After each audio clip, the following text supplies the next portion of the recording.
Bene, what a pleasure to have you actually physically here in the studio to record this episode. Because I'm, I've wanted to speak with you on the podcast for ages, but now you're actually physically here. It's I amazing. know. I'm so excited. Thank you for having me. Actually, like part of the reason why I'm in Bangkok is for this specifically. So I'm so happy this could work out. Amazing.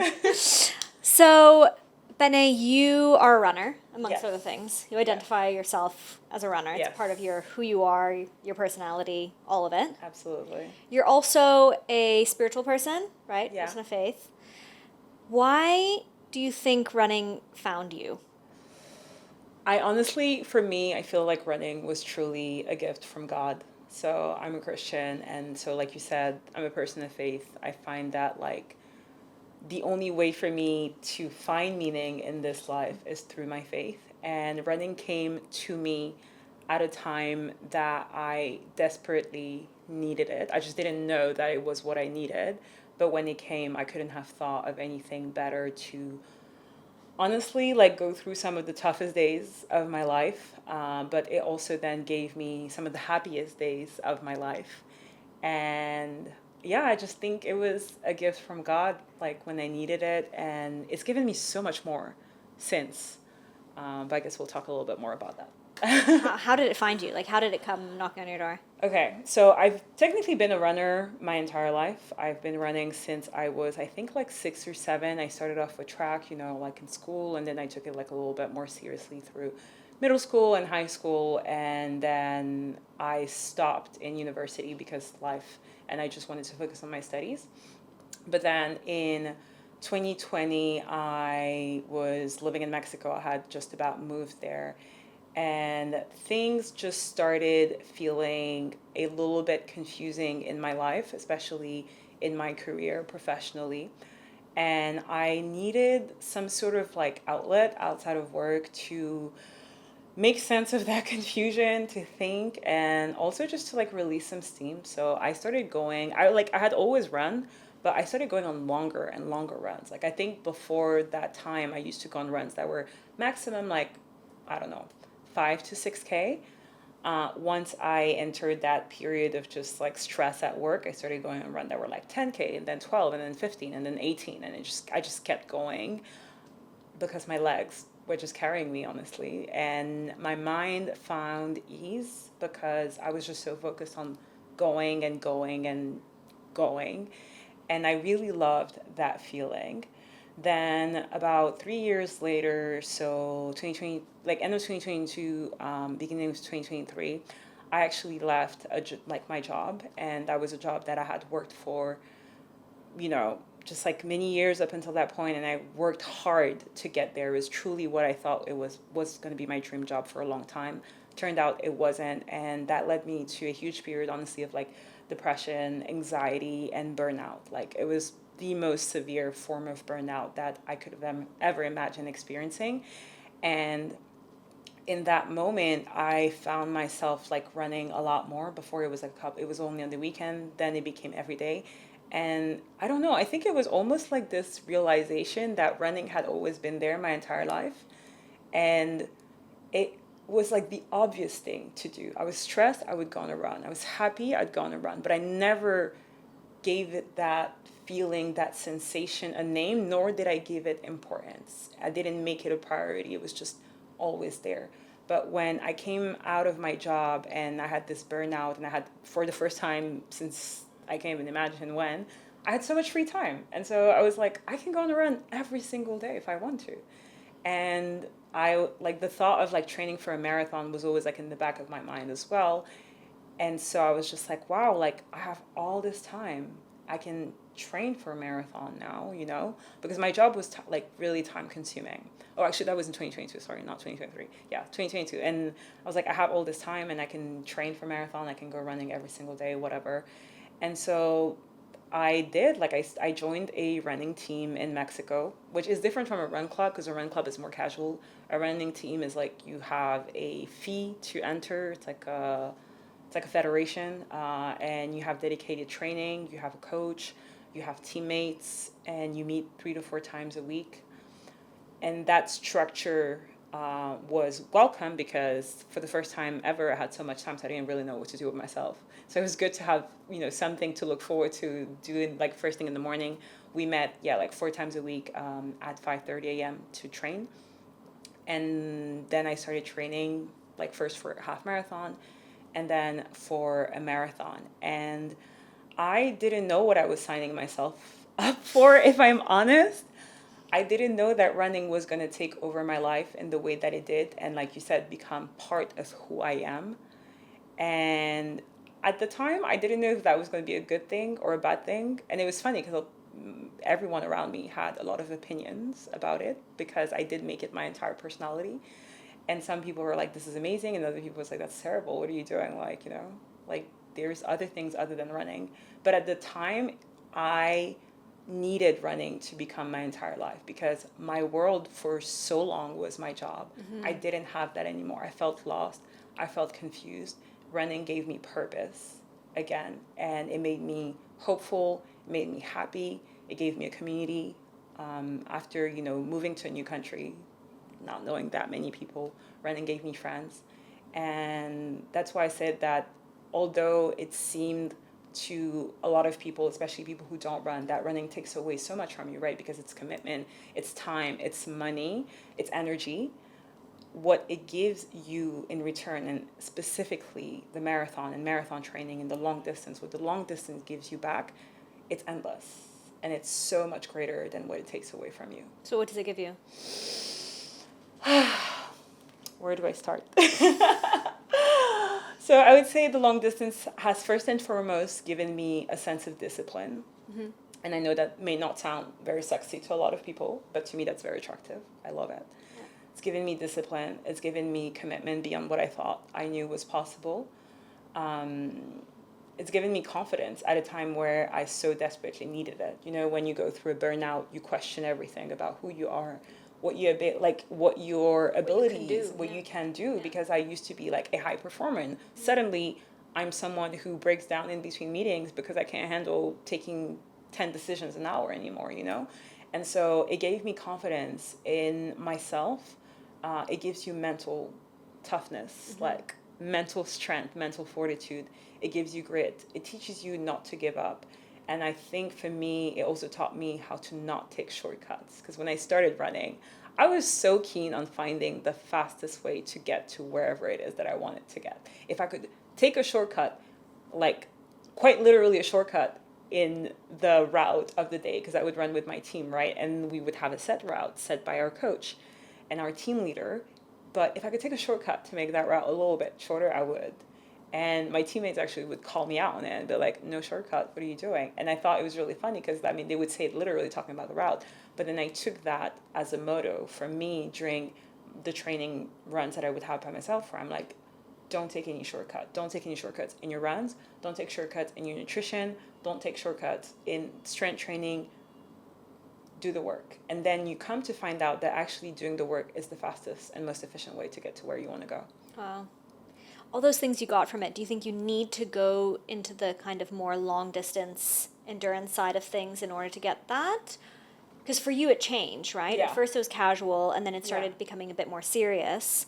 And then did those benefits really come when you started, let's say, having more of a focus on it, more of long distance, maybe you're training for a competition? Do you think that you need that or not necessarily? I needed it. Yeah. Honestly, I needed it. I don't know about other people, but for me, my life would look very differently. I would have become a very different person in that time span if I hadn't found the long distance, mm-hmm. for sure. And honestly, until today, like running still teaches me so much, and I still very much need it. Yeah. Maybe in a couple of years I'll feel differently. However, I hope not, because I love running so much, and I hope that it never ceases to teach me things. And I hope that I'll always want to have it in my life. You know what I mean? Yeah. Yeah. What does it tell you? What does it tell me? Or what has it taught you? Okay. So it's taught me, like, honestly, okay, let's start with a really big part for me, which is like mental resilience. Yeah. I although I used to think of myself as someone who was very, just like strong and like high performer and whatever, I realized with running that I had quite a few weak spots. And running exposes you in a way that you could never imagine. Like if you think you're about it, you can say that you're about it, but then running shows you what you're actually about. Like the receipts, that's what running gives you. And so I used to think of myself as somebody who was disciplined, who was committed, organized. I was not, actually. Like I was not as much as I thought I was, because when I started training, I was like, oh God, this is actually so much harder than I thought. I thought I had that on lock because, I ran my whole life, or like I was always an organized person. I can follow training plans and stuff. I'm like, no, actually, there's always, always a lot for you to learn, because in itself, like the challenges that you can give yourself in running are infinite. Like let's say your first goal is running a half, then it's a marathon, then it's a 50K, then it's an ultra 100 mile, or it's like whatever. The goals can be endless. You know what I mean? Then it's the speed. Then it's like so many different things. So if you want to keep going, you can. And in that way, you will always be learning something about you, right? And so I really felt like, with like, especially like the first year, that I was mentally tough, but like I wasn't. I was complaining all the time. Like I was here doing this thing that I chose to do, yet I was complaining all the time. And that showed mental weakness, honestly, because like complaining actually makes it so much harder. Like you could be, if you just spent less time complaining and spent that energy on actually getting it done, it'll go faster. But that's like one thing I didn't know, and it exposed that I actually complained a lot in my life outside of running too. Oh, wow. And it's really funny because it's like, again, one of my teammates called me out on it one day. And actually my coach called me out on it too. We had like very little patience for that. But when my teammate, I remember one day we were on a tempo run. That's a really difficult, like mentally, like it's mental grind, right? And he was pacing me actually. So he's doing me this favor already. He's pacing me. And I think we were just like 2 kilometers to the end, so not much left. And I was just complaining so much. And out of a sudden, he was just like, cállate. He was literally like, shut up. And he never said that to me before. So I was like, what? I was like, what? What did I do? He was just like, if you complained less, I promise you this run will get shorter. And it just hit me in that moment. Like no one had ever called me out so hard on the fact that I complained. I didn't think of myself of somebody who complained a lot, but I did. He was like, you complain so much, like you do, and it's not helping you. I'm telling you this out of love, and in fact, he really did. But it's not easy to hear. Yeah, it's not easy to hear, even if it's from somebody that you love. Of course. But it did like sit on me. Like I sat with it, and I was like, all right, cool. Maybe I should try not to like complain and think more positively. And so next, challenging run, I'm like, all right, let's try positive thinking. Let's try mantras, whatnot. I wasn't introduced to mantra yet at the time, but I would later become introduced to it. And I did notice a significant difference. Like I was like, all right, I can do this. You got this. I can do this. This isn't as hard. This is great. I'm enjoying this. And the more I started speaking positively to myself, I'm not going to say that the run felt easier, but I felt more capable. I felt more confident. And that was something which was a massive change for me, because then I was like, if this works in running, maybe that'll work in other parts of my life. And that's basically, I think, long story short, this is me in running. Everything that I have learned in running, I've also learned that I can apply it to the rest of my life. And that's why I think that running is actually probably one of the biggest life hack if you want to improve as a human being. Like start running, or any endurance sport, I would say, but running specifically in my case, has taught me so much more than just what comes within the boundaries of the sport. And applying that to the rest of my life has been just the best way to grow as a human being. And I feel like I have done more growth in the last 2 years and a half, 3 years since I started running long distance than I have in the last, decade. Wow. Okay, so one of those big lessons then is the complaining. Yeah. What else? Anything else that it's taught you specifically that you've like found a way to translate into other parts of your life? Rest is so important. Yeah, the hustle grind culture that I found myself in, let's say for the majority of my 20s, does not apply in the way that I thought it would in running. It's not because you're killing yourself to train that you're going to get the results that you want to get. Most likely, if you only do the hard training, but then you forgo the rest and all of the necessary things around it, you're not going to get the results that you want to get. That's like another lesson. And very importantly, running doesn't owe you anything.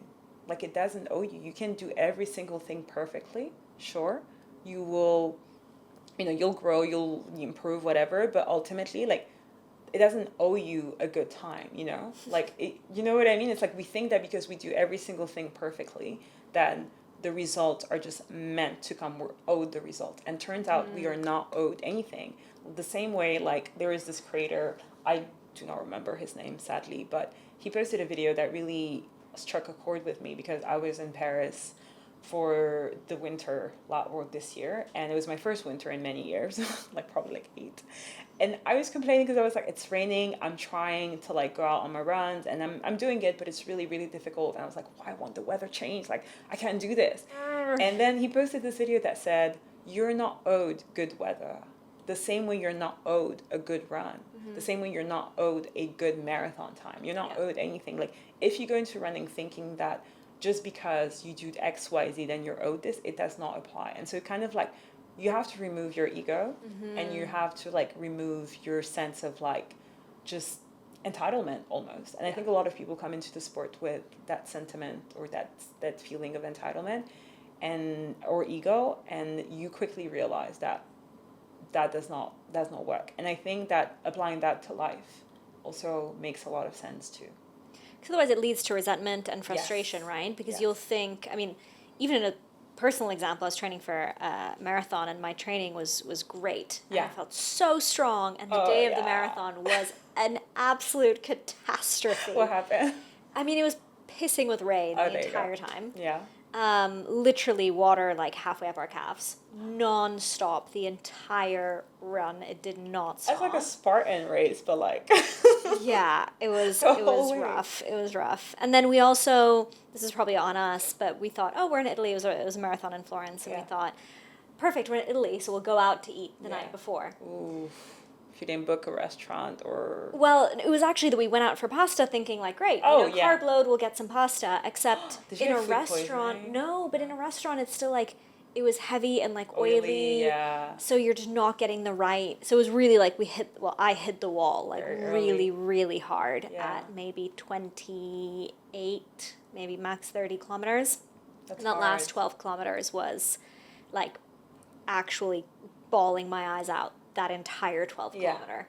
It was so bad. It was really, really, really bad. But as you say, like, I felt incredibly frustrated with the fact that I followed my training plan to a T. Yeah. I trained perfectly. A couple weeks before the race, I was running like my 32K without breaking a sweat. Felt amazing.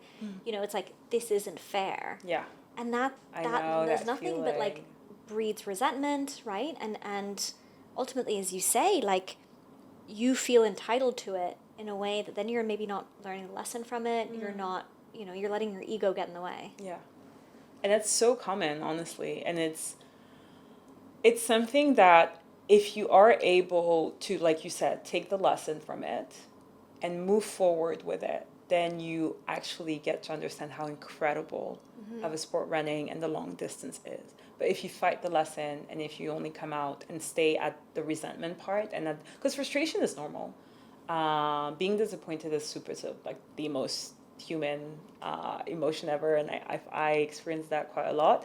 But if you're able to like go past that once you feel your feels, then you understand how incredible running is, and like you also learn how much more you gotta learn. You know what I mean? Like as a person. And like that's why I say like running is endless in opportunities, but also in lessons if you're willing to grow. So it really does, like, there needs to be like a personality match as well between like you and running.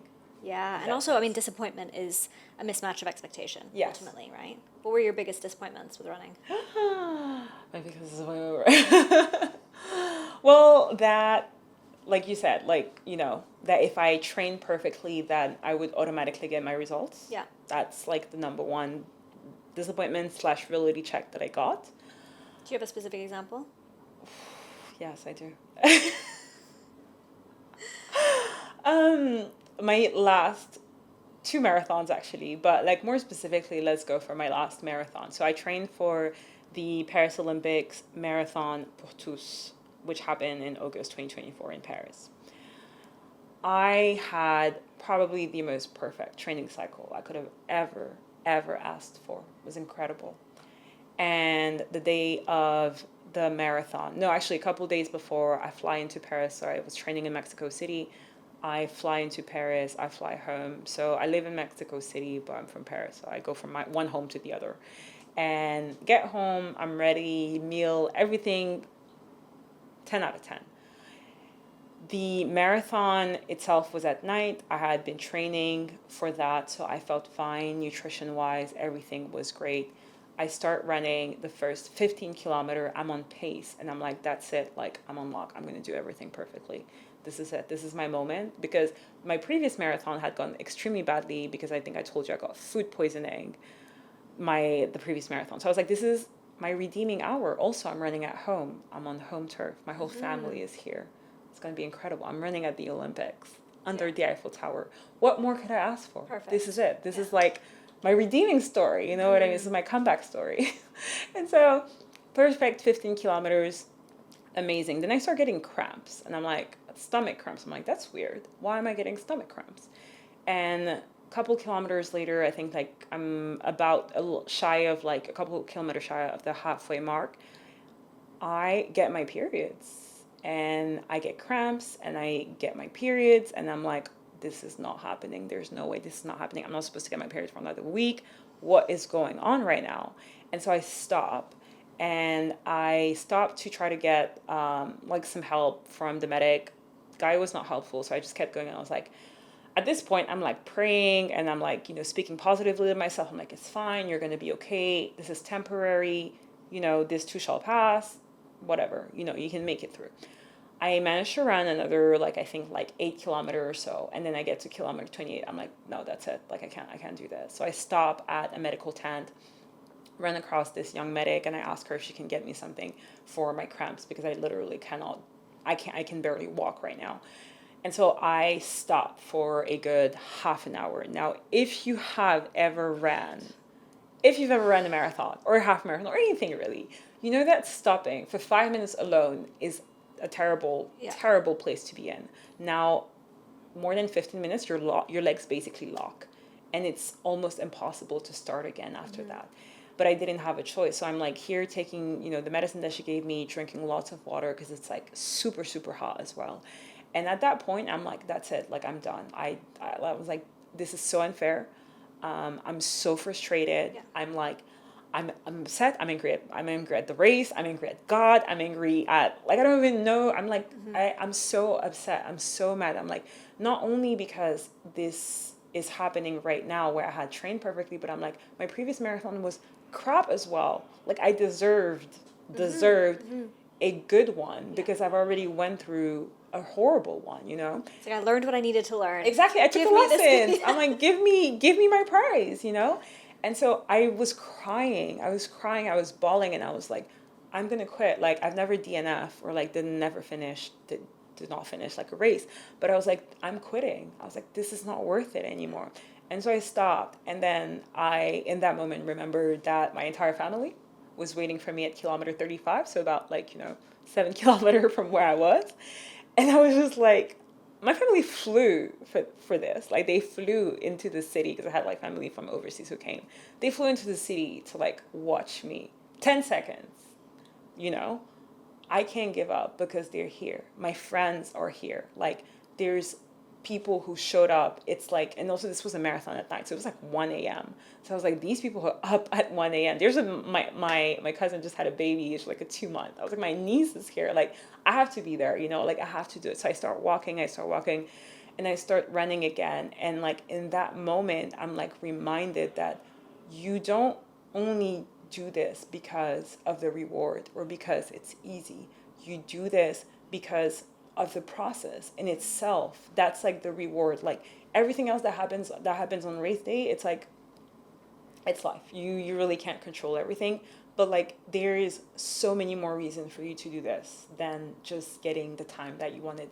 And in that case, that evening for me was being able to like hug my family under the Eiffel Tower at kilometer 35. It gave me the best memory I'll ever had in my life. So it was a disappointment at first, but then when you're able to like turn the situation on its head, you can, yeah, just like have really, really, really deep and beautiful just like things that come out of it that you just didn't expect. And I think I really didn't expect that race to go the way that it did. I was frustrated and disappointed, but like in the end, it just gave me something that was like so much greater and meaningful.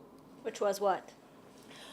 That I run for more than performance. Like that night, it was to be with my family. It was actually the first time that my family saw me running. And I remember my mom, after that, it was her first time, like, you know, cheering at a marathon. She's like, this is so fun. Like, my sisters were like, this actually is so cool. Like, maybe we should do it. They get it. And I'm like, for that alone, if I could, like, introduce that to my family, oh my God, that was so worth it. If they found enjoyment in being there, my sisters, they were cheering for every single person that they could see. My younger sisters, they were having the time of their lives. Like, they showed me the videos. I'm like, who is this guy? She's like, I don't know. But it was so fun cheering for him because everyone has name like on their bibs, right? They would be calling every single person's names that they could see. That's amazing. And it was just so sweet, like seeing them like enjoy themselves in that way. And that's what running and sports is about. It's like, sure, running is an individual sport, but it's also a collective enjoyment that makes the sport, right? Yeah. And I love that they could partake in that, and that maybe they too would want to, like, you know, one day be out there, you know, paving the ground themselves. Wow. So for that alone, I'm like, it was worth it. Do you have one specific why when it comes to running? Like one thing that carries you? Or is it really, there's multiple and it depends on the situation? I think there's many, but ultimately I want to say that for me, running has always been about showing myself that I can do hard things. Mm-hmm. It's definitely is what carries me through it. Now, of course, I love it. And I think that in itself is a strong why. But on the days that I don't love it so much, and these days do quite come often, showing myself that I can do hard things is definitely the ultimate why. Yeah. Yeah. It's as simple as that, honestly. So we said at the beginning that it's, you know, it's part of your personality, it's part of your identity. Yeah. What's the best thing about being a runner as part of your identity, and what's the worst thing? Okay. The best thing is honestly the joy that it gives you. It's not like something that I can describe, I would say, but it just brings me so much fulfillment. Like, I think about running and I'm excited. I feel joy. I feel peace. Like I said, I truly believe it's like a gift from God. It's such a privilege to run. Like, I cannot emphasize that enough. Like 10 years ago, I got into an accident, a very stupid accident, but unfortunately, which led me to almost lose my ability to run because like I had to get it was a very long story. I'm not even going to get into it. But it was really, really difficult for me to get back to walking properly and then running. And I remember the doctor at the time that I had was like, I don't think you'll ever be able to run again. And it's like, it's something I don't often talk about, which I don't know why, by the way, because it is actually a pretty big deal. But in my mind, when I was going through PT after that, I had the most, I've never been so determined to get anything done. Yeah. Ever. I was like, I am going to run. I'm going to run. And it's really funny because the first doctor that I had, so that's when I was studying in London. So I got into the accident in London, and then I just, you know, I had like the cast and everything, and I started the PT there in London, and that's when the doctor was just like, I don't know if you're going to be able to run again. I'm like, what? And I called my mom, and I remember her telling me, come back to Paris. We'll find you a PT here, because I don't know what this guy is saying. Like, I don't believe that. And so I went back home to France, and I went to the PT that my mom suggested. And the doctor told me, it was really interesting because he was like the first doctor in like the 6 months that I had been through so far of like medical appointment, who asked me like, are you willing to run again? Like, are you committed to run again? Wow. It was the first time that a doctor in that whole process, since I got into this accident, asked me that. Like, he actually asked me about not, he didn't tell me about my odds. He didn't tell me about what he thought was possible. He asked me what my commitment to making this happen was. And I told him, honestly, like, I'm ready to do anything. And so I did PT with this doctor and his assistant for shy of like 6 months, every single day for 2 hours, Monday to Saturday. Wow. Because I wasn't going to school. I was in a break before I was going to move to Asia. So I had all this time, and literally it was like one of the most life-changing moment of my life, which I would only come to understand later, because at the time I was 19, you don't really understand things as much as you do later. And I went to PT with this man every single day from Monday to Saturday for 2 hours, which I know is like really intense, but like he focused specifically on athlete rehabilitation, which is why my mom recommended it to me, because she knew that he was intense, and she knows that I'm intense. So she's like, it has to be a match. And she was right. And so PT with him gave me back my ankle, gave me back my foot, gave me back my ability to run. And I remember when I showed him the scans, like I'm going into details here, but it was really interesting because like I showed him the scans that I got from the hospital in London, and then the scans that I ended up taking after in France. And it was like, he was just like, this is incredible. Like, there's no way you actually, like basically broke your ankle. I was like, I did. Like, these are the original scans, here they are. And to me, that showed me that I can do hard things. Yeah. And that's just kind of like the why that I carry on, and the knowledge that running is a privilege, and that I, at some point in my life, almost lost that privilege for good. And so whenever people, like are not sure about like running, or they're just feeling a bit, like, I don't know, like blasé with them, like I try to remind them, like not from like a haughty, like, or just a condescending place, but just more so like there's people who would do anything to be in your stead. If you can't find motivation within, find that within them. You know what I mean? 100%. So But it's such a powerful reminder, because there's so many days. I mean, most of us on most days take it for will granted. completely take it for granted, and see it as I have to, right? And Exactly. It's like, oh God, And I it's not- have to follow my plan. I've got this Exactly. run I have to do and all this, and then when you realize, We get to run. It's a privilege, and I think if you're able to remind yourself that on a daily basis, then you can do anything. Truly, like within the space of running, you'll be able to do as much as you can. and in that moment, you had to make the verbal commitment, Yeah. right? Of, I will do anything. Literally. This is something that I want and I need in my life. Exactly. And that was before you even. That was before I even started gone on running. your own Yeah. running journey. Like, honestly, if I'm going to be honest with you, the reason why I was just like, make me run is because I was going to go study abroad in Asia. And I was like, I want to go on hikes. I want to, like, go to parties. I want to do things. Like, I just want to be able to be mobile, really. Yeah. And so that was more my motivation at the time. Nonetheless, ended up being one of the most important decisions I would make, because otherwise maybe I would have stopped running and my life would look very different today. And I just can't imagine my life without running today. What do you wish you knew when you got started on your running journey that you know now? Ooh. So many things. Way too many things. Okay, I think the number one is you need to eat more than you think you do. Yeah. Like, honestly, if there's one thing, you definitely need to eat more, way more, especially women, but like everyone.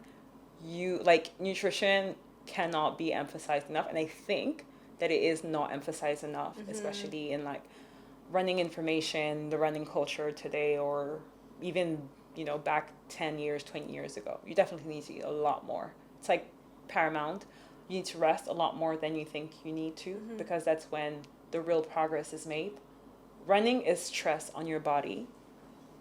Sleeping is rest, and stress plus rest is what leads you to improve as an athlete. So if you're just training, but not sleeping enough, not eating enough, then you might as well not train. You're not going to be able to get the results that you want to get to.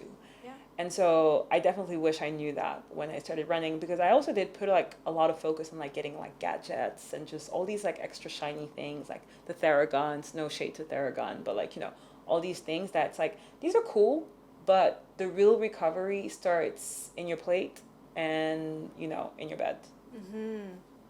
And so, do you think that's one of the big mistakes that people make? Those two things, so under eating and under resting. Yeah, definitely. Especially, I think women, we tend to eat a lot less.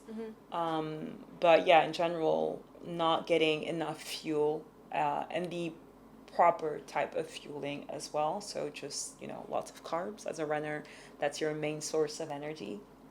We fuel and we perform on carbs.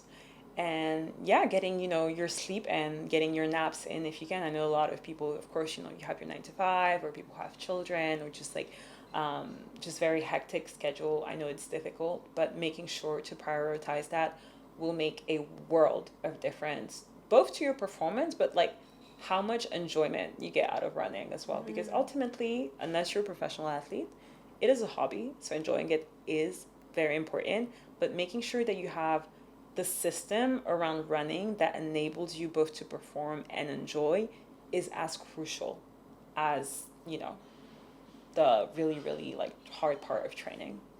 How do you, because I feel like it's quite hard to juggle the two, because we always hear this, you need to push yourself and, push yourself out of your comfort zone, and you're capable of more than you think you are. On the other side, rest more than you maybe think that you need. Yeah. And I feel like it's really hard to juggle that. And as a amateur who maybe doesn't have a full team of coaches around them, how do you know? How do you know how much you need to rest versus how much you need to push yourself when it feels like there's nothing left in the tank? Is it because you desperately need to rest, or is it because you need to push yourself that extra mile because that's where the progress is? Yeah. How do you know these things?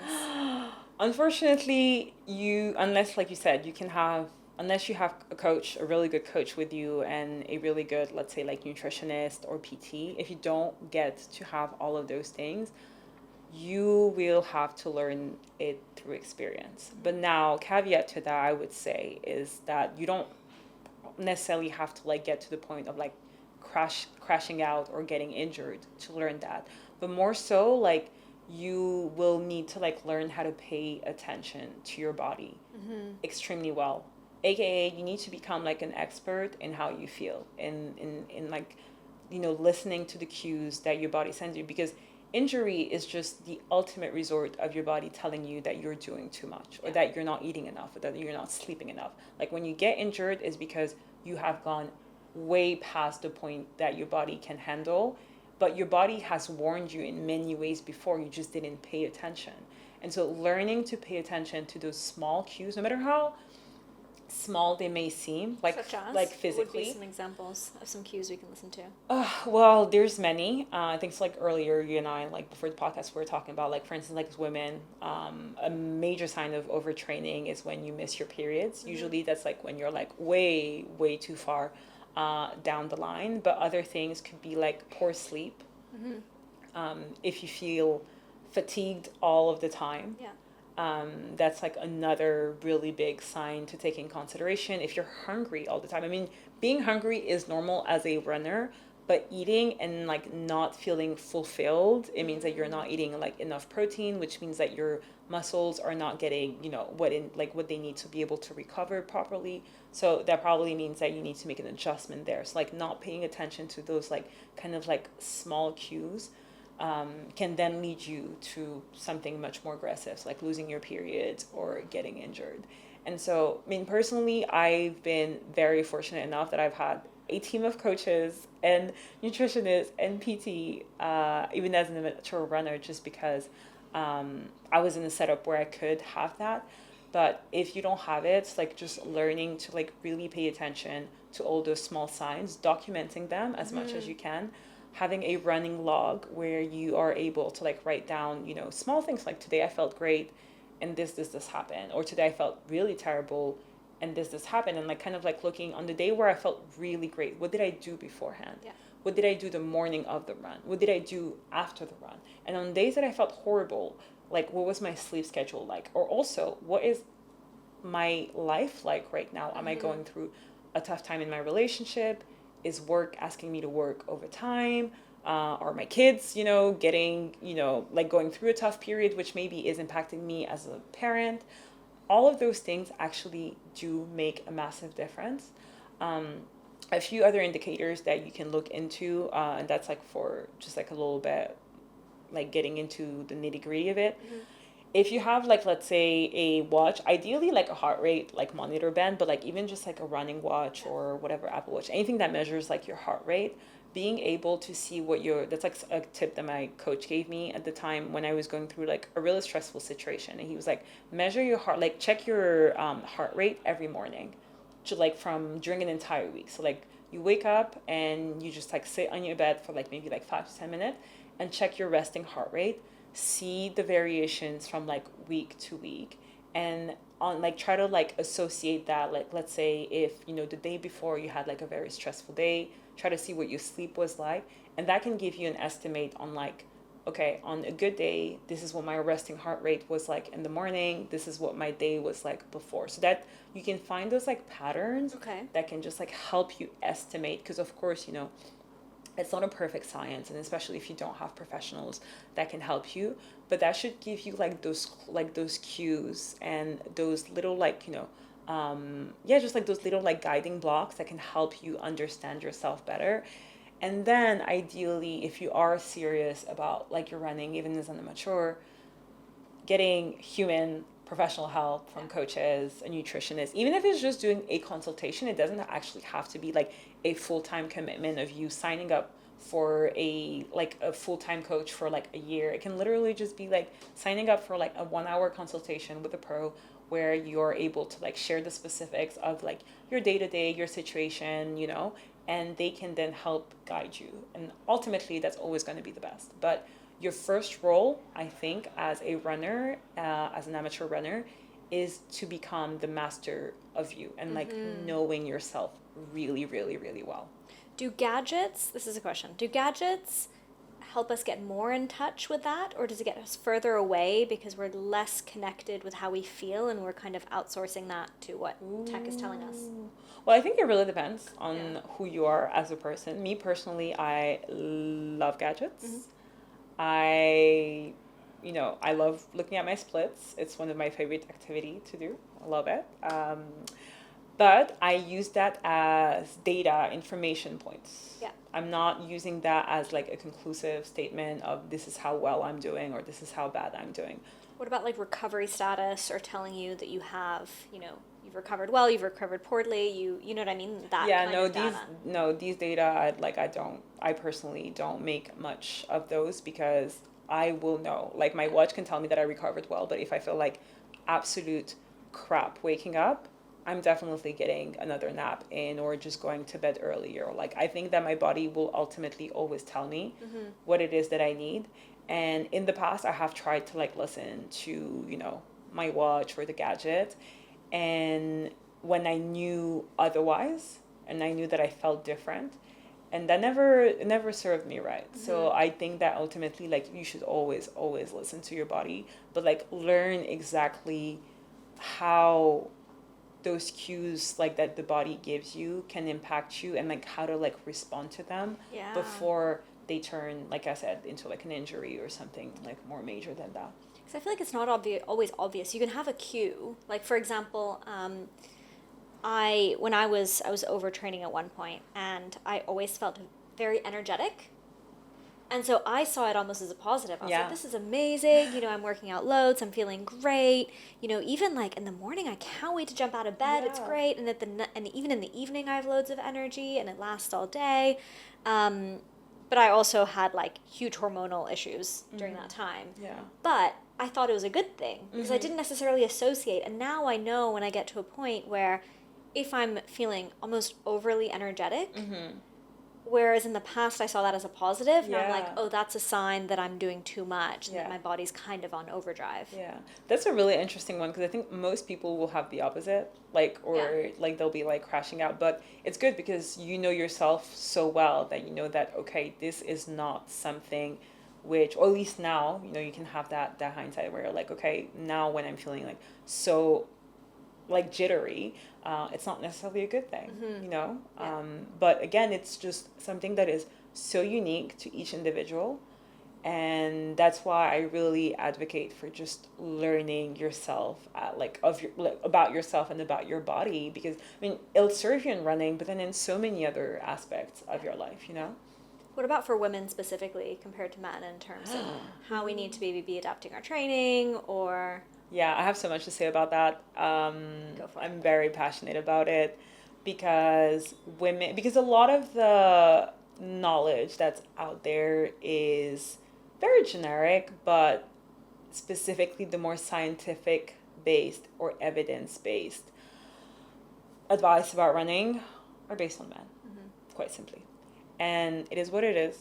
But now there's a lot more that's coming out about women specific or the female body specific training, and I think it's wonderful. So the obvious first one, of course, is the menstrual cycle and how it affects women, female athletes. And for me personally, it's something that I wasn't very aware of when I started training, but the more I learned about it, and I think it just made me a better runner. It made me feel less pressured as well when they were I don't know, that time of the month, and I'm just not feeling really great, and I would still try to push through, especially on really difficult workouts, because I felt that's just what you have to do. That's what consistency and that's what discipline is about. But actually, no, that's not true. It's that's not how it works. And so as I started learning, there's this wonderful doctor. She is, I don't say she's from New Zealand. Or maybe she's American, but she lives in New Zealand. I think her name is Stacey Abrams. Oh, I need to Definitely Stacy. Dr. Stacy. Yeah. Dr. Stacy something. Yeah.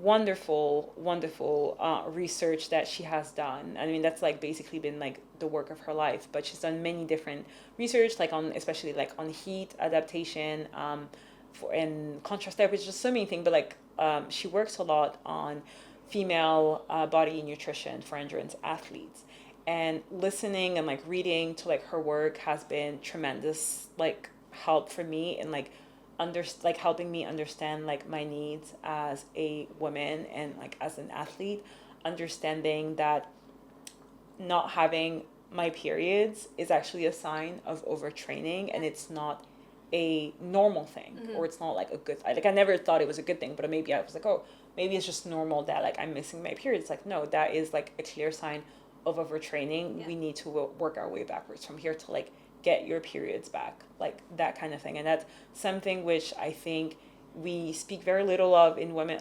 in sports, because actually a lot of women overtrain, underfuel, and as a result, there's so many eating disorders, which sadly are normalized within the sport. I haven't gone through that personally, but I do know actually a lot of friends who have, and thankfully, they speak about it within their communities, which I think is so wonderful.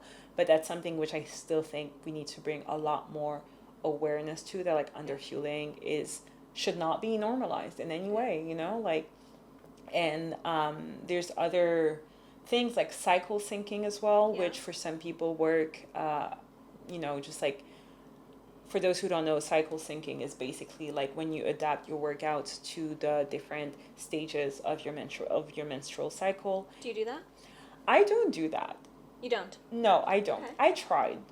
It didn't really do anything for me. Really? But it's also because, thanks to running, I actually have now a very, I don't want to say, I don't know if it's normal, but I have a very even, I would say, balanced cycle. I used to have horrible periods, the type of periods where I could not get out of bed if I'm, on my first day, second day. And now it's almost an afterthought. I'm oh, okay, I'm getting my periods today. Cool. Let me just go on my run, because it doesn't really do anything anymore. But I think that the reason like a dream. had to go through a nightmare to get there. Yeah. But I think the reason why is because I started eating way more. My training is balanced in a way that it wasn't before I started running. And I just kind of found what worked for me. I sleep way more. I used to sleep 6 hours per night. Now I sleep honestly minimum 9 hours. I'm definitely one of those people. I'll go to bed at 9 if I have to. Yeah. But I will sleep my 9 hours. And I just also removed, like stressors, like or stress factors as much as possible, and being very intentional about those things. They're not afterthoughts. They are actually core to me being able to perform as an athlete and also as a human being, really. And that impacts your cycle as well. And of course, like, your nutrition is like so key. I hired a nutritionist 2 years ago, and that was one of the best decisions that I made, because What did you learn from her? that I didn't eat like enough protein. That was like number one. Or I didn't eat anything actually that wasn't carbs. I had the least balanced diet in the world. I was, even before I started running, I was such a carb person. Yeah. Like if I could eat pancakes all day, that's what I would have done. Honestly, it was just kind of like, I did like vegetables, and that was my only saving grace. Yeah. But I couldn't stand the sight of like meat, fish. Just, I was like, it's such a bore. And she was like, no, you need to eat protein, you need to eat fiber, and you need to eat it in these portions. And I never really understood macros. Like, it just wasn't a thing. And it always seemed extremely complicated or extremely dangerous, because the people that I knew who talked about macros were people who had EDs.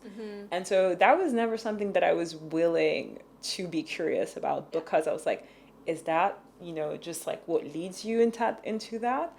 And thankfully, she just like changed my perspective on it. She was like, listen, there's no bad food. Everything is about like portioning and, awareness of what works for you. Because me personally, my diet as Benedicte, somebody who, trains specifically for marathons, and I run like 5 times a week, and I do things that are very specific for my goal, is not advisable or replicable for anybody else. Because we don't have the same body type, we don't have the same lifestyle, we don't sleep the same amount of hours, we don't have the same goals. So you should like eat for your goals or for your lifestyle specifically. Anything else will not make sense. Like, there's no point, I feel like it's something, I mean, it sounds so obvious, the whole like you are what you eat, but I still feel like it's underrated. Like, it is literally, your body is made up of what you're eating. Exactly. Like, it is what is fueling your entire being, Literally.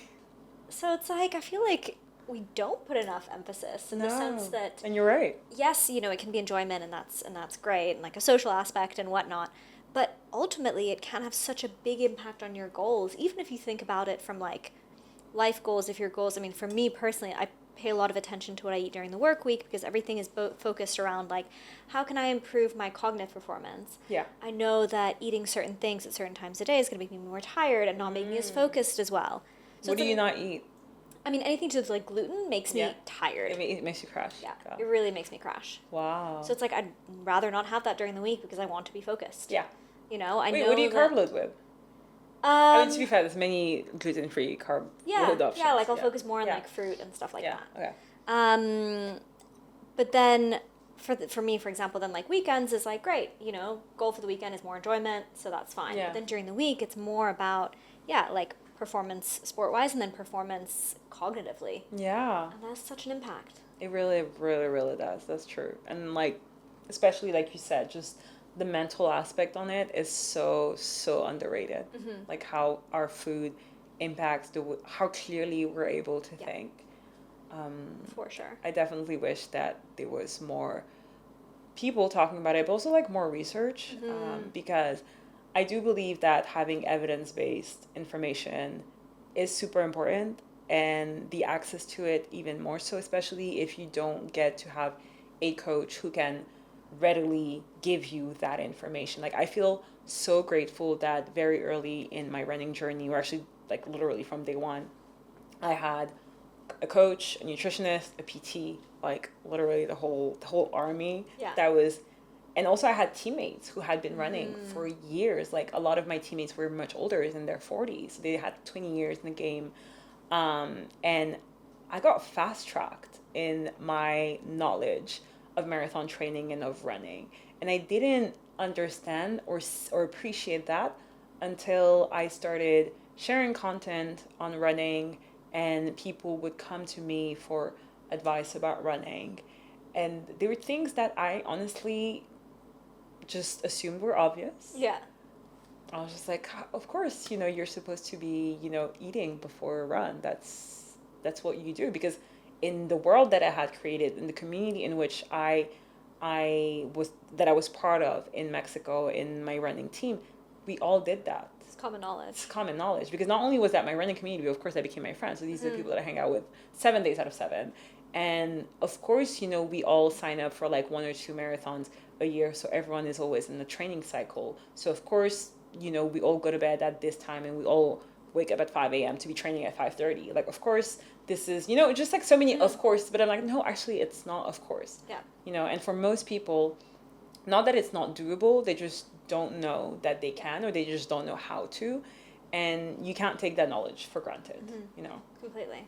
So going back to women with cycle syncing, or just women in general with training, what are some of the things that maybe are general recommendations, but that women should either tweak or not take on board? Well, definitely the sleeping.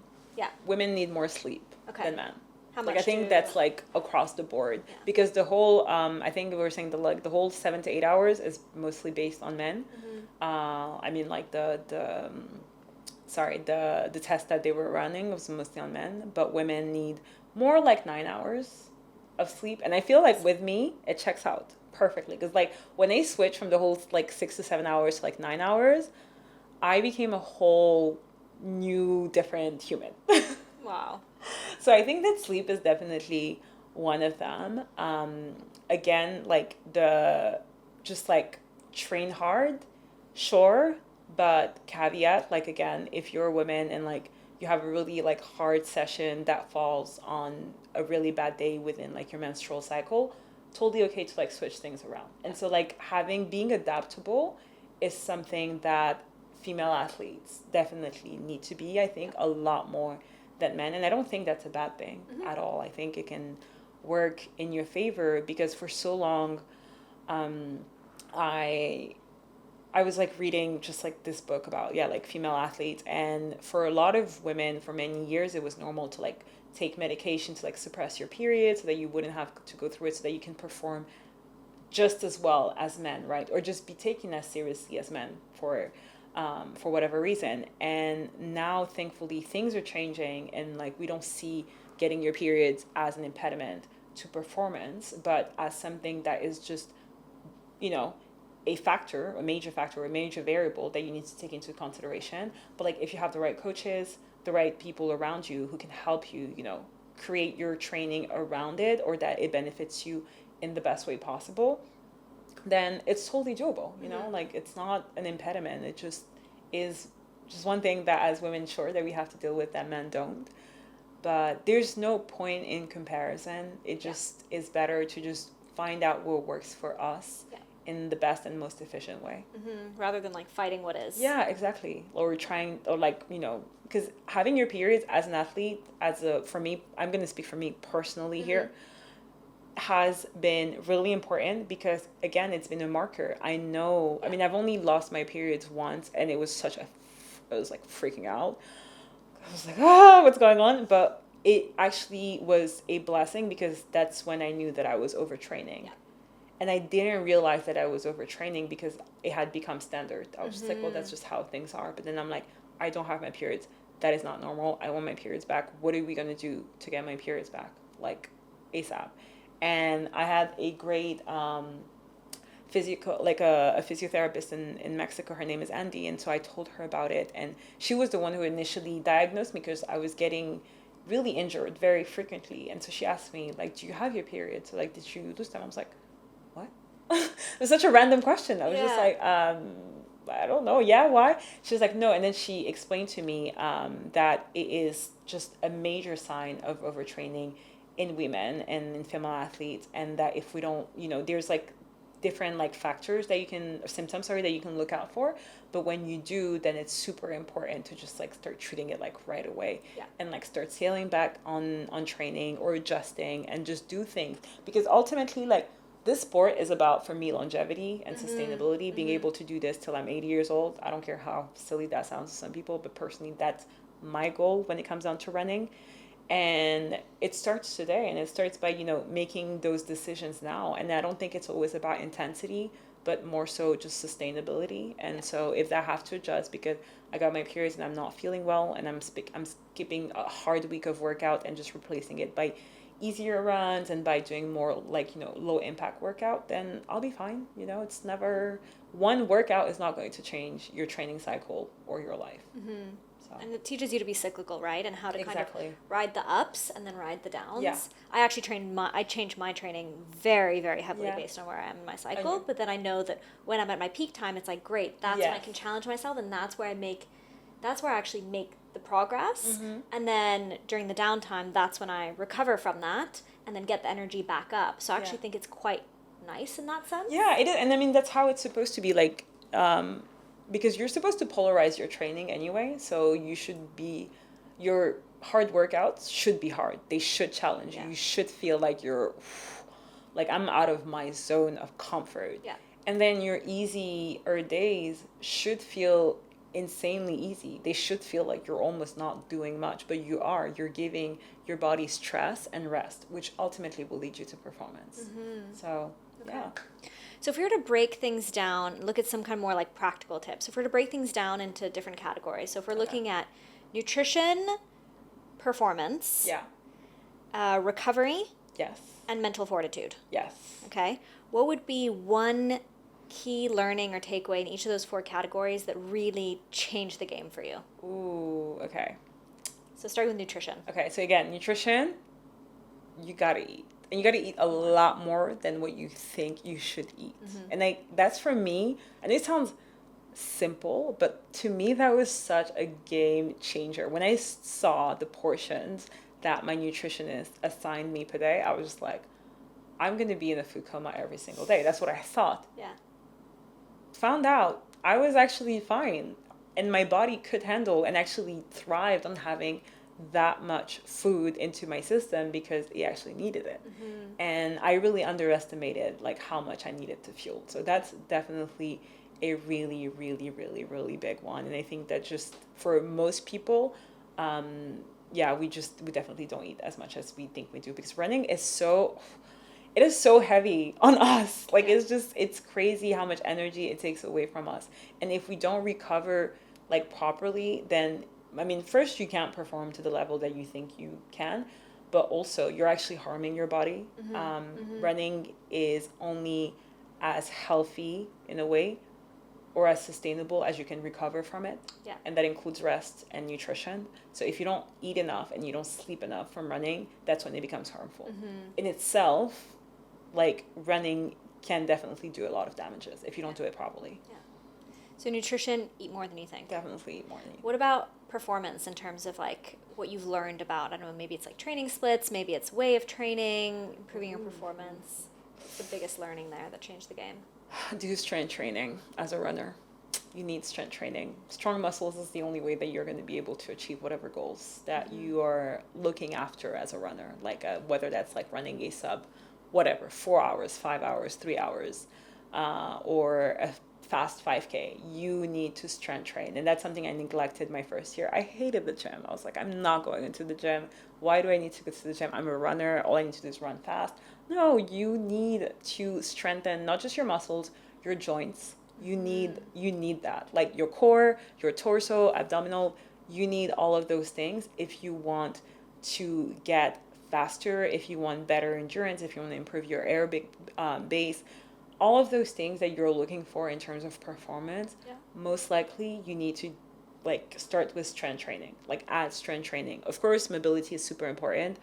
And then do plyometrics as well. These are just like those small things which actually don't take that much time, because adding strength training as a runner does not require you to be in the gym 7 times per week for 3 hours each. It's more like twice a week, 3 times, it's nice, but like twice a week, 45 minutes each, very low weights, high reps kind of thing, and consistently, week in, week out.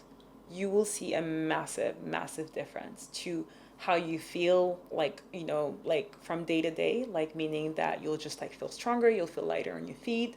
Like hard paces won't feel as hard as they used to, and also keep you injury free. Like ultimately that's like the biggest thing. Like a lot of injuries come from weak muscles, and what happens if you strengthen your muscles, then you just have less injuries. Yeah. And so for me, strength training was like a massive, massive, massive game changer, because then any performance goals that you have, you're enabling for those because you have a strong base, right? So that's like one thing. I have like a couple of other things, but I would say like that's one which I think we should emphasize. Big one. Yeah. Okay, so that's around performance. What about recovery?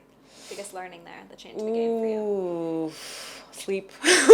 I'm just repeating myself here, but like it truly actually is. I don't want to say that simple because it can be hard for a lot of people to get enough sleep. You know what I mean? So Simple but not easy. Simple but not easy, exactly. So I want to say actually optimize for sleep. So making it, like for me, like making good sleep a priority. So like by making sure that, like, let's say I had a protocol around sleeping. And I know protocol sounds very fancy, but it's actually, again, just like very simple. Okay, so no electronics 1 hour before sleep, and no electronics in the room at all. So I usually put my phone in the living room, laptops, whatever, iPad, just everything in the living room. My bedroom has nothing plugged in, no electronic whatsoever. Dark, keeping the room as dark as possible, so like, blackout shades. Keeping the room as cool as possible as well. Living in Mexico, that gets a little bit difficult, but it's still possible. So keeping it cool, but making sure that like I'm well wrapped up so that you do have like that temperature contrast, and doing something like associating a habit to my sleep time. So for me, that's solving Sudoku. I think we talked about it. That puts my brain to sleep. Mine as well. It just is something. It's like I'll do my Sudoku, and then I'll usually pray before bed, and like to me that just, it means that we're shut down for business today.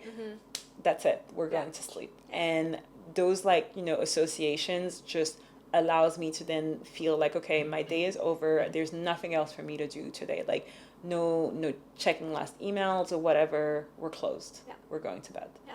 So optimizing for sleep has definitely been a game changer, just because then the next day I perform better. I also wake up, feeling hungry, which is something that doesn't happen if I didn't sleep well enough. I won't wake up feeling hungry, me personally. Yeah. And so but I need to wake up feeling hungry, because I can't go running if I don't eat. It's just like a few things. So it just like participates to just, being a well-rounded athlete in general. Yeah. Okay. So around recovery, focus on sleep. Yeah. And last one around mental fortitude. What's your biggest learning there that has changed the game? Use mantras. Mantras are big for me. What's your I fave? love, you can do hard things. Yeah. Yeah, that's mine. You can do hard things, or depending. I have many, so I actually will say use mantras, but I'm going to go into more specific here. You need to develop almost like a catalog of mantras and make each mantra ready and available for different scenarios. Okay. So I'm going to share something that I learned from one of the coaches that I have consulted. He wasn't my coach specific, but I've consulted him. And he actually has a really good podcast called Running Rogue that I recommend to any intense runner, more like on the intense side. If you're an intense runner, you'll enjoy it. And he basically talks about mantras in two ways. He says they are rhythm mantras, and then they are war mantras. And I love that distinction. Rhythm mantras are mantras that sound rhythmic. So it's something like repeating a word multiple times. So like it could be, one of the ones that I use, for instance, is left foot, right foot. So I say left foot, right foot, left foot, right foot. And I literally repeat this for like miles and miles and miles and miles. It sounds crazy, but it works so well. It's rhythmic, it has a tune to it, and you just repeat it without needing to think, right? And it just keeps you focused. And it's really good to use rhythmic mantras. Let's say you're in a race at the beginning of the race, because it gets you in the pace. It gets you started. You're like, okay, first mile, second mile, left foot, right foot, left foot, right foot. It just gets you into the zone. Now, what he calls war mantras are the phrases that you tell yourself when you're grinding, like when things aren't going down and you're at the end of your wits, you're about to give up, and that's when you need that extra push, that extra motivation that's going to keep you in the fight till the finish line. And so for me, it can be, like you can do hard things. You got this. You were born for this. Run the mile you're in. Stay strong, stay fast, or you're fast, you're strong, or there's another one that I really like. It's like strong mind, no, strong body, strong mind. That's one that I say to myself specifically when my mind is about to give up, but I still feel like my body is still strong, because that's what tends to happen. The mind tends to give up before the body, and then it tells the body that you're not doing well, so then the body stops. And so whenever I check in with myself and I'm like, okay, cool, my legs are good, my arms are good, everything physically is good. So I'm going to tell myself that my body is strong, so therefore my mind is going to be strong. So strong mind, strong body, or like body good, mind good. That's another one as well that I tell myself.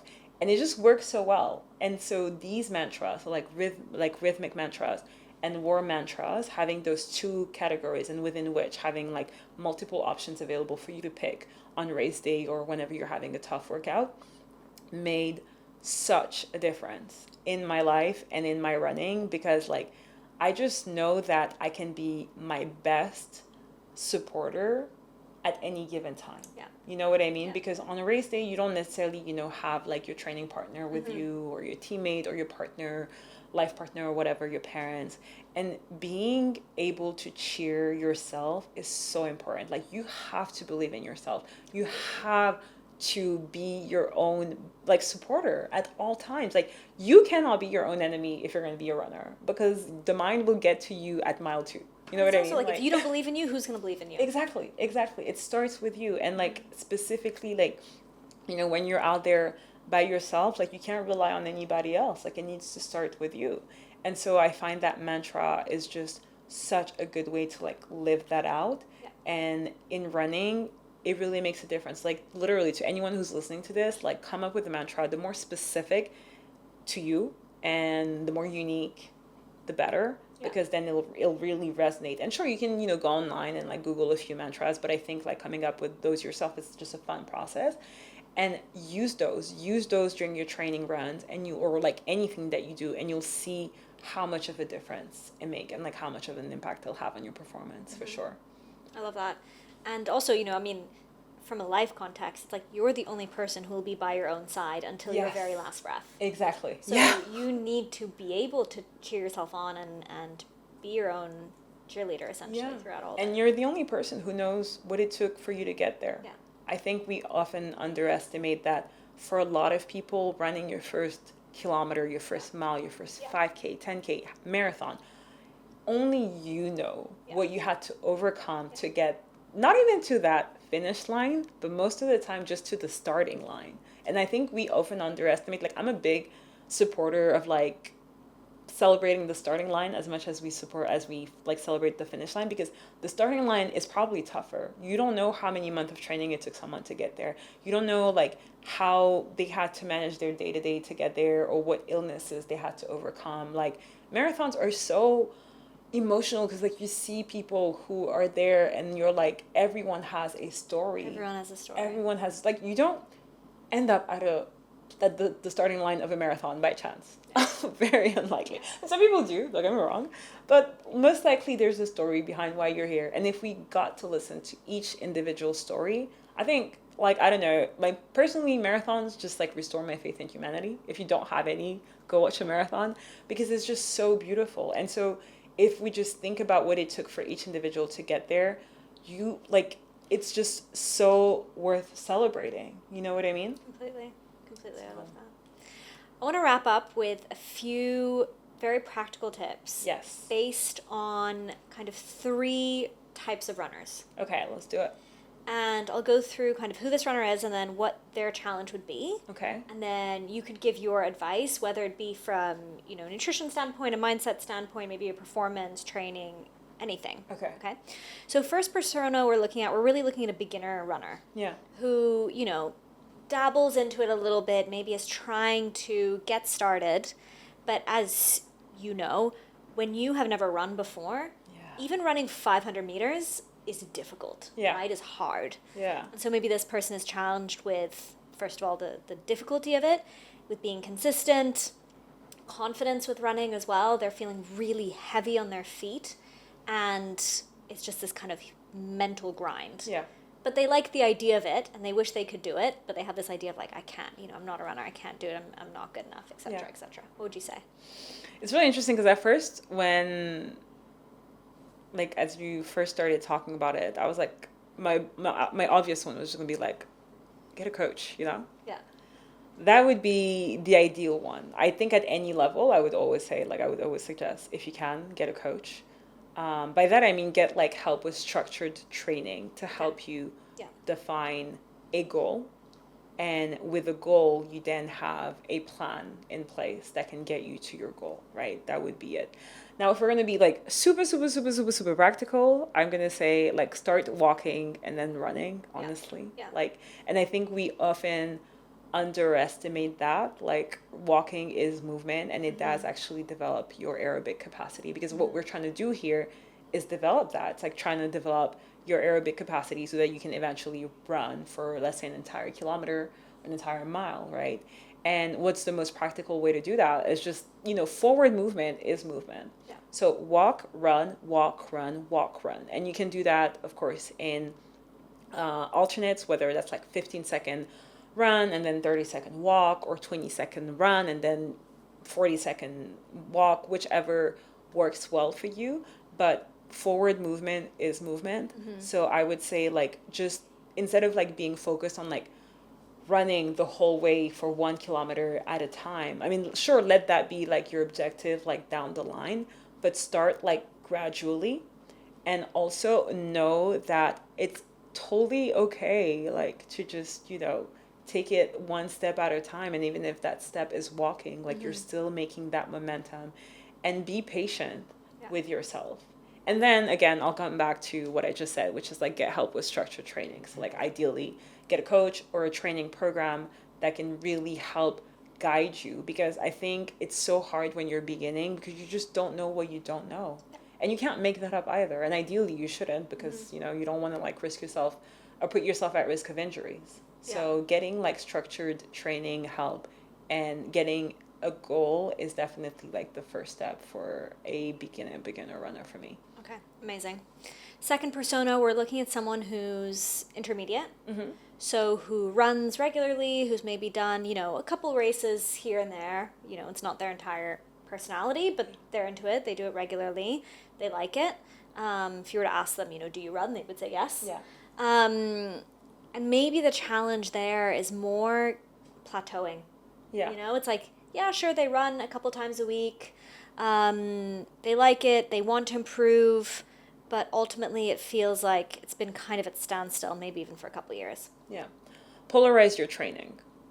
Definitely. So polarizing your training, I would... So what do you mean by that? Okay, so polarizing your training basically means that, let's say you have 5 runs a week, or 4 runs, or 3, depends, however many runs a week. 80% of that run should be, that's like kind of like a rule of thumb, 80% of it, you should be running it at an easy pace, like easy and recovery pace. Then 20% should be at a maximum effort, almost maximum effort, / like harder effort. And that's what polarizing means. So it's like your easy runs, you take them very easy, and they make up the bulk of your training load. And here, what we're optimizing and working towards is developing your aerobic base. So basically your endurance. And then the 20%, which is like those hard, difficult runs that really put you not quite in the red, but, definitely challenge you. Which are what, more like sprints or like intervals? Which are intervals, tempo runs, sprints as well. These are the ones that are going to enable you to develop your speed. And so these two combined are at extreme, like they're polar opposite, which is why we call this like polarizing your training, because you want your training to like when it's hard, you want it to be really, really hard so that you can challenge yourself and that it can help you just like basically like become faster, become stronger. But then you need to be able to recover from that training. And that's when the 80% that's easy, which focuses more on developing your endurance at an easier pace and also enables you to recover from like those really, really tough days. Those two things put together is what's going to get you out of plateauing, and that's what's going to get you into just like, being able to run faster, longer, like, holding out, like, let's say if like right now you are able to hold out like 6K at a certain pace, but you can't do 10K. Well, try polarizing your training for a few months, in a structured way, and you'll be able to see progress. Like I almost like guarantee you. And that's not just like from me. That's pretty much from any scientific evidence-based like training. All my coaches have recommended, and I have done that myself, and most runners that I do it. And now it can look different for everyone else, but usually like let's say if you are doing, I don't know, let's say somebody who's running like 5 times a week or 4 times a week, within that you find space to do a really hard workout. So whether that's like an interval, a threshold run, a tempo run once a week, hard workout twice a week, I personally do not advise, and my coaches haven't either. And I think most people will not, let me not say most people, probably shouldn't, because it's more for like very, very experienced runners / professional athlete. But like having like one really difficult workout a week, then having one long run, and then the rest are just easy runs at a recovery pace, that is a very, very strong base to then get to the level or the goals that you want to get to. And then of course you adapt it, based on your goals, your availabilities, your capacity, etc., etc. But that will make a world of difference, because when you are able to have really hard workouts, like let's say an interval where you're pushing yourself, right? Because how do you get faster? You run fast. Like that's how you need to, like that's what you need to do to run fast. But then your body also needs to recover from that effort. You can't just go fast every single day. That's when, like you said, you plateau. You need to be able to like scale back, have the time to leave your body to recover, and then go again the next week. And from week to week, and then of course then you'll have like deload week, but that's like in the specific. But then on like when you're taking that approach on a long-term perspective, that's how you see progress. So like really polarizing and varying your training, because if you're just doing the same thing week on week on week on week, you're not going to get like the results that you're asking for. Yeah, you're not going to get better. Your body craves and needs variety in everything, in the food that we eat, but also in the way that we train. I feel like there's a lot of people in that intermediate bracket who are probably running like maybe 6, 7, 8, 9, maybe max like 10Ks, and are just doing it maybe 3 times a week. Yeah. Or 3 or 4 times a week, and just doing that over and over again. Yeah. And I'm very much in that camp. And actually doing interval training is crazy how much it makes a difference if you teach your body to be at a different pace. Yeah, different pace, but also different distance as well. That's super important, because like, again, it can be that if you're only doing like long runs every single day, I mean, that's mentally training, number one, but also you're not challenging your body and different parts of your body and muscles to react, because you're using different muscles, right? Like when you are doing like sprints versus when you are doing long runs, you're using different twitch muscles, and making sure that the use of both is balanced is how you're able to improve as a runner, but also like how to keep yourself from injuries and making sure that you don't start creating weaknesses in one like side of your body versus the other as well.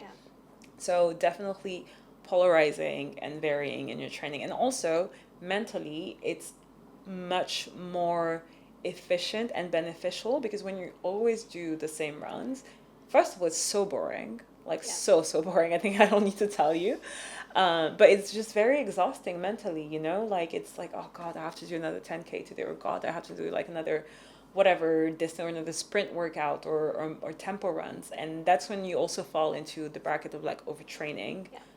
Because overtraining is mental before it becomes physical.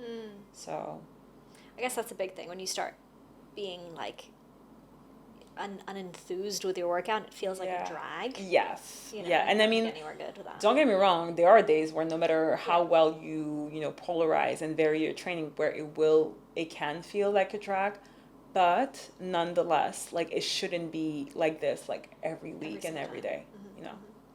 And then the last persona we're looking at somebody who's quite advanced. So who has probably a few competitions on the go, a few races that they're training for. Let's say they cycle through them. They are at a pretty high level. And, they've probably maybe even worked with coaches before, have their kind of team around them. Their challenge there is basically how they can be as efficient as possible with their training so that they are not overtraining. Ooh. Well, I think like in terms of efficiency, I mean, it depends. Like it really depends on like what your goals are. And I would ask that person, if they're not a professional runner, why are they cycling from race to race? That's like number one. Because, and okay, that's like my personal opinion. Feel free to disagree, whoever's listening to it. But like, let's say specifically talking about marathon, I think it's pretty trendy right now where people just like running back to back marathons and races and stuff. And I'm personally of just like the opinion, and again, I take a look at like professional athletes as kind of like, not like the guiding light. Well, kind of, yeah, like the guiding light, but most professional athletes, especially like marathoners, won't do more than like 2 marathons and won't train specifically for 2 marathons a year. I'm talking about training specifically for 2 marathons a year. So if the professional athletes are doing that, then as amateurs, I don't think we have any business doing 4, 5, 6, 7 races. Yeah. A races in that way, like kind of like that we're specifically training for. So I would ask them if they want to be efficient, that they should probably start by being more selective. More selective with the races that they're signing up for. Yeah. And specifically the races that they're training for. Because you can, like, let's say if you have like a big marathon, right, in the year, that's like your, A race, as we call them. That's like your main race that you're going to be training for, at least for 4 months. Like, that's usually the 16 weeks is the, like, usual allocated time for somebody of that level and that endurance level. Okay, cool. So you have at least 4 months of the year that's dedicated to like your A race. Within that, you can sign up for a B race, let's say like a half marathon on the way to like your A race. Your B race, contrary to your A race, is not a race that you're going to be giving it your all. It's going to be something to like help you prepare for race days, like prepare for the specific, like what am I going to eat the day before, the breakfast of, what outfit am I going to run, and just to kind of like get you used to like race, just race prep, for instance. And it can just be also for fun to be with friends, and that's perfect. But if every single one of your race is an A race, so every single one of your race you're trying to PR, you're trying to like crush it and give it everything, I mean, you're going to get exhausted, number one, and you're probably not going to perform. You can't go from one PR to the other. And if you decide that it's okay with you and that you just want to go and have fun, that's totally fine. But if you go with the mindset of every time that like, I have to perform, eventually you're going to get exhausted. So I feel like being more selective is what will actually allow you to then become more efficient with your time, because also going from like one training cycle to the other, like training from like a marathon to then a half marathon to the marathon, to just like within giving yourself an off season, like a proper off season where you're just chilling, you are whatever, staying out late or whatever it is that you can't really do when you're training or that you don't allow yourself to do, then it's not beneficial, because like you said, like there is value in having ups and downs. Yeah.